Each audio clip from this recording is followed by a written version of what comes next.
got a poem by Rumi called I Am Thine and Thou Art Mine. It was translated by Nicholson. The poem is a short one, and you might accuse me of harping on a particular idea when I kind of share some thoughts about it. The poem goes like this. Eternal life is gained by utter abandonment of one's own life. When God appears to his ardent lover, the lover is absorbed in him, and not so much as a hair of the lover remains. True lovers are as shadows, and when the sun shines in glory, the shadows vanish away. He is a true lover to God, to whom God says, I am thine, and thou art mine.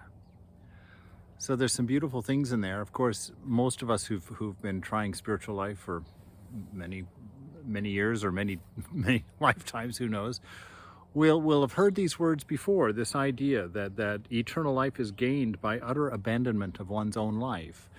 And what does that mean? Does that mean walking off into the mountains to never again do anything in worldly life? Not necessarily. This has a lot to do with what we're reading in The Power of Now by Eckhart Tolle, and by the idea within the Christian scriptures of God being the present moment. When you abandon mind, when you refuse your past and refuse your future, you've refused everything that separates you and makes you different from everyone else. You in fact abandon your life by staying in the present moment. And that present moment, what remains when you remove your story, when you remove the history, when you remove the contents of mind and their effect and coloring of the present moment, God is left. And that's why in that experience such a divine bliss arises in the self, and why such a tranquil peace overcomes us, and why we see things literally in a different light. There's not much mystery in that. It's not then a matter of individual renunciations of like, I'm going to give up this and this and this and this and this, and the whole sum of that will be my whole life. No, if you give up at the source of your independent life, the source of who you are, which is your memory, the past that you've stored, the selective past that you've chosen to keep in the mind, is what separates you from the divine. And so it's important to know that.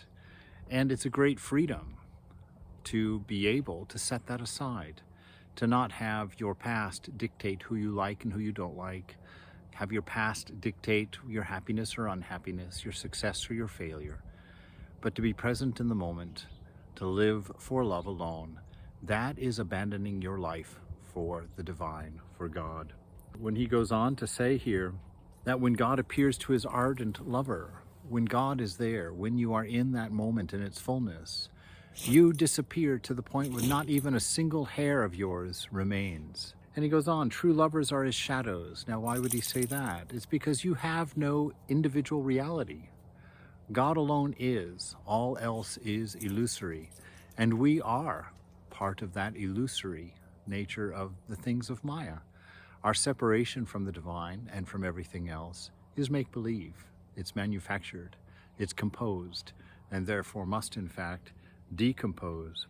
When the sun shines in glory, the shadows vanish away. So it's our destiny to vanish away, not in a sadness, but in an absorption into the greater one, the identity which is truly ours. We're not being absorbed by something else. We're being absorbed by our higher self. We're being absorbed by pure love, by pure intelligence, by pure existence. We're not in fact giving up anything. We're letting go of it and being absorbed into a much greater whole. He is a true lover of God, to whom God says, I am thine and thou art mine. You see, it's a way of saying that this is a sum total gain for us, as it were, that the beloved that we have spent our life getting to know and surrendering to gains us, that part which had separated itself from him, her, and we get the greater whole.